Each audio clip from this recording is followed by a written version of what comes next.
Hey guys, welcome back. If your business runs almost only on referrals, I want you to watch this video.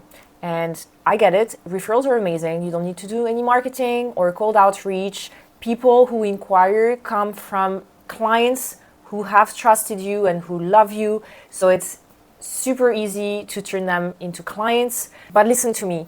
Last week, I talked to two designers and they came to me with very different problems and challenges in their businesses. But when I looked back at everything that was happening in their businesses, the main problem was that the business only ran on referrals. So let me get into that into today's video because I want to break down the 4 traps of a referral-based business and what to do about it. And if any of this sounds familiar, I really want you to pay attention, make notes, and make changes.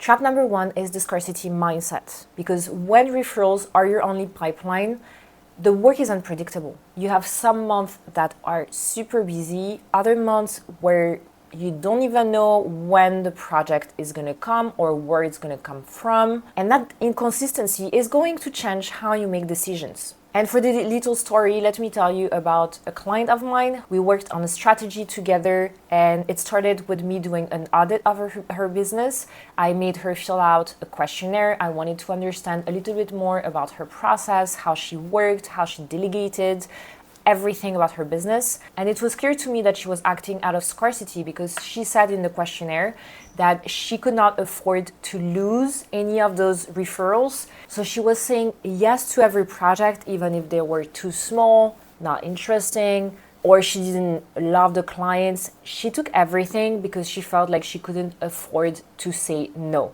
And this is what happens when you wait for referrals to come through the door. You tend to say yes to what comes in. And the worst thing is, she said that she starts discounting her rate even before there's any pushback from the people inquiring. So people don't ask for discounts and she ends up giving them because she's too scared that they're going to say no. Trap number 2 is that referrals bring more of the same clients. So sure, it's great that your clients are going to recommend you to their friends and then you just have to wait for them to contact you. But if your past clients aren't necessarily your ideal clients, or they were great when you started, but now that you have more experience, you want to start signing bigger clients, think about one thing. Your past clients are going to recommend you to people in their circle. So if your current clients are not quite who you want to be working with in the future, then the pipeline is going to keep delivering more of the same. Trap number 3 is a little bit more specific because it's not referrals that come from clients, but it's from someone like a contractor, and that one source can wipe your entire pipeline overnight. The other designers that I talked to actually sent a newsletter asking designers to share one bottleneck in their business. Tell me what it was, and I was gonna answer back with one tip. And for her, it was that she was working with a contractor to get him to recommend her for projects, and it worked really well until the relationship really didn't work for her.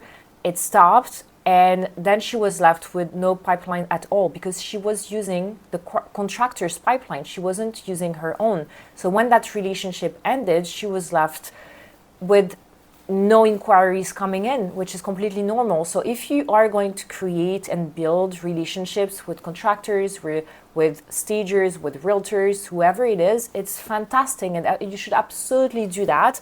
I also have a few of my own, but it's not my main or my only pipeline. So you can't be dependent on one person to bring you clients. Trap number 4 is that a referral-based business is one that you can't plan around. Referrals are inconsistent by nature because you just have to wait for past clients to recommend you. The timing needs to be right, the mindset needs to be right, the budget needs to be right. You can't predict when the next project is going to come in. And when your income isn't predictable, it means that everything is going to get harder because you can't hire. You might have periods that are quite busy where you need help, but it doesn't justify hiring someone because You know that it's inconsistent. You don't know when your next project is going to come after that one. And that's why it's so hard to say no to bad fit projects, because you don't have a choice. Okay, so now let's look at the solution, or actually my recommendations for a healthier pipeline. First, I would get clear on who I want to work with. And this sounds super obvious, but a lot of designers aren't clear about really who they want to work with. And it's not about saying, I want to work on high-end projects. What does it look like? Is it more like families that you want to work with? Do you want to work with families with kids, or do you want to work with doctors? I have a client who mostly works with doctors. Or is it couples? Is it in the city? Is it in the countryside?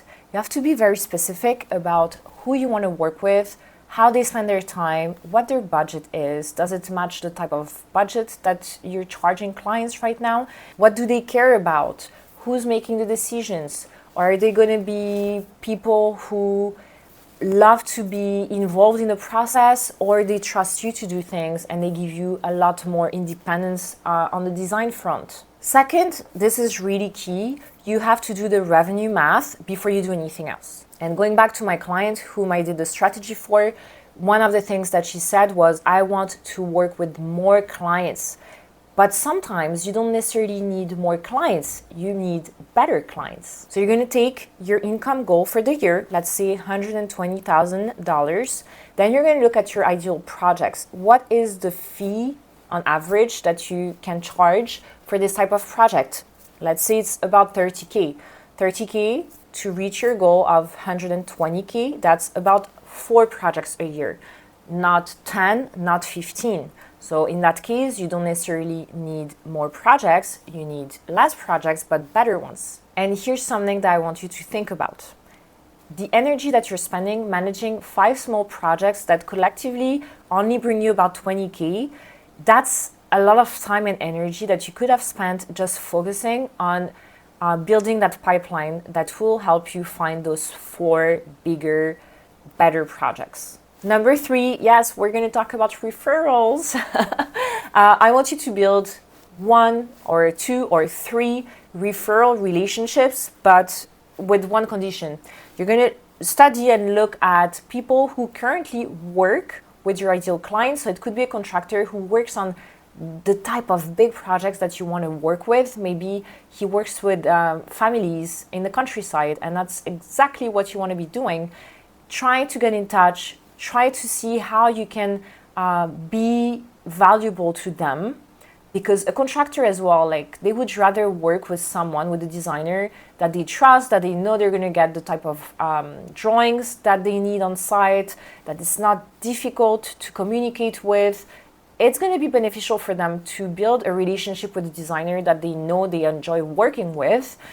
So just look at who you can work with, who is already working with the type of clients that you want, because then every referral that you're going to get is going to be a good match for you. And number 4, I would consider building a channel, and it doesn't have to be Instagram. It depends, again, who you want to work with, because the goal is to be visible on the platform that your ideal client goes to. So it doesn't have to, like, I know I have clients who say, like, my clients wouldn't be on Instagram because they're older, they wouldn't be on Instagram. Then Instagram is not your platform. If it's not Instagram, is it Pinterest? Is it LinkedIn? Is it YouTube, maybe? So you have to understand your ideal client that much that you know where you can find them. And sometimes it's not even online, but it could be that you love to work with doing yoga studios. So maybe you should hang out and talk to yoga teachers in actual physical studios. Or just like a client of mine, she hates Instagram, but she always goes into Facebook groups, and she generally just goes into all those Facebook groups where people ask for help because they want to do some work inside their home, and she just gives her honest opinion about what she thinks as a professional. And she said that she gets a lot of clients like this because people trust her. She's not trying to sell her services. They trust her. They go and reach out on Facebook Messenger, and that's how she gets clients. So there is not one platform that will work best and the other ones are crap. No, you have to find out where your people are at, and that's where you're gonna be. And if you want help working on all of this, whether it's a strategy like identifying your bottlenecks, building a strategy, understanding what to focus on first and then second and then third, and how to build a business that feels sustainable, that feels more profitable, that feels more fun to run, I do all of this with designers one-on-one for 3 to 6 months. So if you're interested, you can book a call with me. I will put the link in the descriptions. It's just a call to talk about where you're at right now, what your goal is, and what your next step should be.